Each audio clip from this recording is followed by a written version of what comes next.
गर्मी सबके लिए समान नहीं है। हाय हाय हाय हाय, ओए होए होए होए होए, क्या बात है, क्या कूलर झकास चल रहा है और क्या मस्त ठंडी ठंडी हवा दे रहा है। कड़ी धूप गर्मी में बेचारे गरीब मजदूर इमारत बनाने में लगे थे, जिसमें 60 साल का उम्र दराज धीरज भी भारी भारी ईंटें ढो रहा था, जबकि मालिक मदमस्त कूलर के आगे बैठकर हवा खा रहा था। आह, आह, अरे बाप रे बाप, आज कितनी गर्मी है। ऐसा लग रहा है पूरा शरीर आग में लहक रहा है। थोड़ी देर छांव में सुस्ता लेता हूँ। बेचारा बूढ़ा धीरज जैसे ही बैठना चाहता है, तभी मालिक उसको डांट देता है। अरे ओ बाबूजी, कहाँ हो? अरे मालिक, बहुत गर्मी लग रही है, सिर घूम रहा है, थोड़ी देर बैठ जाने दीजिए। क्यों रे ससुरे, सारी गर्मी एक अकेला तुझको ही लग रही है? चल जल्दी जल्दी इमारत बनाने में ईंट पहुंचा, वरना तेरी पगार काट लूंगा। फागुन का महीना बीतते ही गर्मियों की शुरुआत हो चुकी थी। जहां गर्मियां अमीरों के लिए सुहावना मौसम लेकर आती हैं, गरीबों के लिए बेहिसाब दुख लाती हैं। गर्मी सबके लिए एक समान नहीं है। काम करते करते एकदम से चक्कर खाकर धीरज ईंट का टोकरा लिए गिर जाता है और चोट खा लेता है, लेकिन मालिक को बस अपने नुकसान की पड़ी थे। हे भगवान, बताओ कितनी महंगी ईंटें तोड़ डाली इस काम चोर ने। अरे मालिक, बेचारे काका का कितना खून बह रहा है, हाथ से पैर से, और आप हैं कि इस वक्त भी नफा नुकसान देख रहे हैं। उठो चलो काका। एक गरीब की स्थिति को केवल एक गरीब ही समझ पाता है, इसलिए उन्हीं से इंसानियत अभी जिंदा है। कुछ मजदूर काम रोककर उसे घर छोड़ने आते हैं, जो कि मिट्टी और तिनकों का बना एक छोटा सा बसेरा था। परिवार में धीरज की पत्नी सीता और ब्याहने लायक जवान बेटी रितु थी। उनका जीवन घनघोर गरीबी में गुजर रहा था। माँ देखो, तुम धूप में पसीने पसीने हो गई हो। लाओ ये सुपा मुझको दो, मैं सारा गेहूं फटक दूंगी। अरे बिटिया, तू अभी अभी चूल्हे के पास से गर्मी में से नहाई हुई आ रही है, बैठ जा। बस बेटा, यही मेरा घर है। हे राम जी, ये क्या हुआ आपको? वो काकी, इनको गर्मी लग गई है, ठंडक में रखिए, बुढ़ापे का शरीर है, हो जाता है। दोनों सहारा लगाकर उसे खटिए पर सुलाती हैं। गर्मी में जीने के लिए उसके पास हाथ पंखे का सहारा था। धीरज की आंखों से झरझर आंसू बह रहे थे। अरे पता नहीं अब घर का गुजारा कैसे चलेगा। सीता, मैंने तपती धूप में काम किया और गलती से एक दो ईंट क्या टूट गई, मालिक ने मेरा हक मार लिया। ये गर्मी का मौसम क्यों सबके लिए एक समान नहीं है? शायद ऊपर वाले के घर में हमारी परीक्षा चल रही है जी। सुख से या दुख से हमें ये भोगना ही होगा। माँ बाबा कितने परेशान हैं। अगर आज भैया यहाँ होते तो ये दिन नहीं होते। एक माँ बाप औलाद का भविष्य बनाने में पूरी जिंदगी लगा देते हैं, वहीं औलाद पत्नी के आते उनकी सारी त्याग तपस्या को भुलाते देर नहीं लगाते। जहां गांव में गरीबी में गरीब परिवार का दिन दुख में बीत रहा था, सीता धीरज के बहू बेटे शहर में बसे हुए थे, जहां आर्ची एसी लगे आरामदायक किचन में नाश्ता बना रही थी। मम्मा जल्दी से नाश्ता लाओ, नहीं तो स्कूल बस छूट जाएगी। अरे आ रहा है भाई।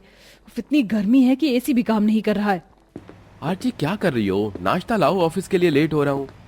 ये लो तुम्हारे 2 पराठे, और पीयूष ये तुम्हारा गार्लिक बटर वाला सैंडविच, और ये मेरी रूही का ब्रेड टोस्ट, और साथ में जूस भी ले लेना, और स्कूल के लिए मिनी फ्रूट लेके भी, क्योंकि गर्मी बहुत है और सिर्फ चावल दाल रोटी से कुछ नहीं होता। ओके मम्मा। खाने की पूरी टेबल शाही तरह से सजी थी, जिस पर जूस फल फ्रूट सब रखा था, जबकि गरीब परिवार रूखा सूखा खाने को मजबूर था। बिटिया, बहुत जोर की भूख लगी है, 2 रोटी डाल कर ले आ। लाई बाबा। खाने का बर्तन खोलते हुए पूरा घर बदबू से भर जाता है। अरे बिटिया, ये दुर्गंध कहाँ से आ रही है? माँ, दाल खराब हो गई, अभी थोड़ी देर पहले ही तो बनाई थी मैंने। हे भगवान, अगर ऐसे ही चीज खराब होती रही तो हम गरीब इस गर्मी के मौसम में क्या कमाएंगे, क्या खाएंगे? क्यों ये गर्मी का मौसम अमीर गरीब सबके लिए एक समान नहीं है? ये कहते हुए बूढ़ी सीता के हृदय से पीड़ा निकलती है। माँ तुम रो मत, तुम्हारी बेटी है ना, मैं आप दोनों को कमा कर खिलाऊंगी। सुबह किरण फूटते ही ऋतु तपती धूप में काम के लिए निकल जाती है। तभी आधे रास्ते आते आते उसकी चप्पल टूट जाती है। ओहो, इस चप्पल को भी रास्ते में टूटना था। पूरी तरह से घिस भी तो गई है। और कितनी चलती है। पूरी धरती गर्मी से धधक रही थी, जिससे उसके पैरों में जलकर छाले आ जाते हैं। वो एक आलीशान कोठी का बैल बजाती है। इतनी दोपहर को कौन है? एसी छोड़कर जाने को मन भी नहीं करता। हाँ, कहो क्या है? जी नमस्ते मैडम जी, मुझे काम की ज़रूरत है। मैं रोटी पानी बना दूंगी, झाड़ू बर्तन भी आता है मुझे, रख लीजिए। देखो, मेरे घर में मेड ऑलरेडी है, बट मुझे आया की ज़रूरत है। वो मेरी सास बिस्तर पर है, उनका वॉशरूम वगैरह भी साफ करना पड़ेगा। उस लाचार बेटी की आंखों के सामने उसके माता पिता का चेहरा आ जाता है। वो नम आंखों से कहती है, करूंगी मैडम जी, सब करूंगी, मैं सब करूंगी। पक्का तुम कर लोगी? मजबूरी है मैडम जी, क्योंकि ये गर्मी का मौसम सबके लिए एक समान नहीं होता। सबको चाव नहीं। ठीक है, तो अंदर आ जाओ। एक तरफ गर्मी के शिकंजे में जूझता परिवार था, तो वहीं दूसरा तबका, जिनको हैसियत थी वो एसी में नरम बिस्तर में सोए थे, और जो गरीब थे वो अंगारों से जलती जमीन पर। आर्ची, मैं ऑफिस जा रहा हूँ। जस्ट वेट सागर, बच्चों को भी रास्ते में स्कूल ड्रॉप कर देना। बाहर बहुत गर्मी है, मेरा जाने का मन नहीं। अच्छा चलो ठीक है, आ जाओ बच्चों। सागर दोनों बच्चों को एसी वाली गाड़ी में बिठाता है। ये डैडी, एसी और तेज करो ना। हाँ करता हूँ बेटा।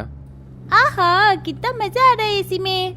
तभी सागर की गाड़ी सिग्नल पर रुक जाती है, जहाँ एक पतला दुबला सा भिखारी अपने पीठ पर बीमार माँ को लादे भीख मांग रहा था। उस भीषण गर्मी में उसके माथे से टप टप पसीना आ रहा था।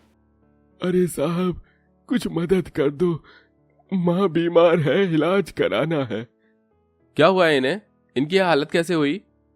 अरे घर नहीं है ना साहब, गर्मी में सड़क पर सोना पड़ता है। गर्मी सबके लिए एक समान थोड़े ना होती है साहब जी। भगवान न करे अगर हम हमारी माँ की जगह पर होते तो क्या ये हमको मरता छोड़ देती? 9 महीने पेट में रखकर औलाद को दर्द से जन्म देती है माँ। भिखारी की बात सुनकर सागर का दिल अपने गरीब माँ बाप के लिए दया माया से भर आता है। वो फौरन ही गाड़ी मोड़ लेता है, जहां उसकी पत्नी अपनी अमीर सहेलियों के साथ बंगले में एसी में किटी पार्टी कर रही थी। Enjoy the party guys, chill करो। वैसे मैंने पूल पार्टी का भी पूरा इंतजाम किया है। Oh that's wonderful Archi. अरे सागर, तुम इतनी जल्दी आ गए?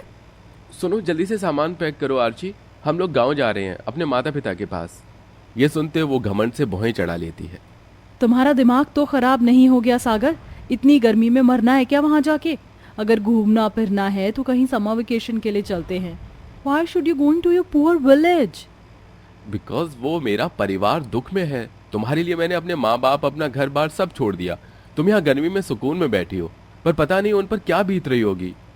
Your husband is right Archi. हम चाहे कितने भी मॉडर्न या रिच क्यों ना हो जाए, लेकिन परिवार परिवार होता है।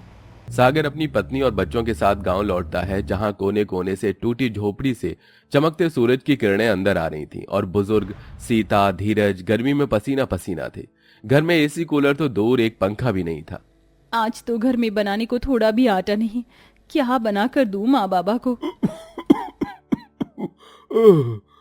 कोई नहीं बिटिया, आज नमक पानी पीकर ही रह लेंगे।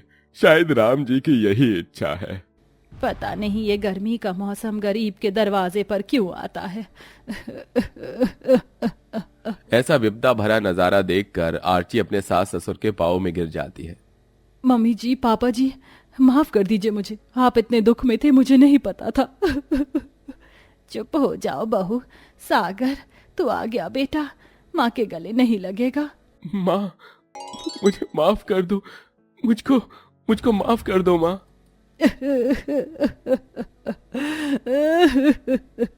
तभी पीछे से एसी कूलर पंखे और सुख सुविधाओं से सामान से भरा हुआ ट्रक आता है। ये सब क्या है बेटा? जरूरत का सामान है बाबूजी, और अब हम यहीं रहेंगे अपने परिवार में। एसी लगते ही जैसे उन गरीबों की झोपड़ी एकदम पूस के महीने की जितनी ठंडी हो जाती है, तब जाकर उन्हें राहत मिलती है। पर गर्मी का मौसम सबके लिए कहाँ एक समान होता है। कोई सुख सुविधा में दिन गुजारता है तो किसी को छांव भी नसीब नहीं होती।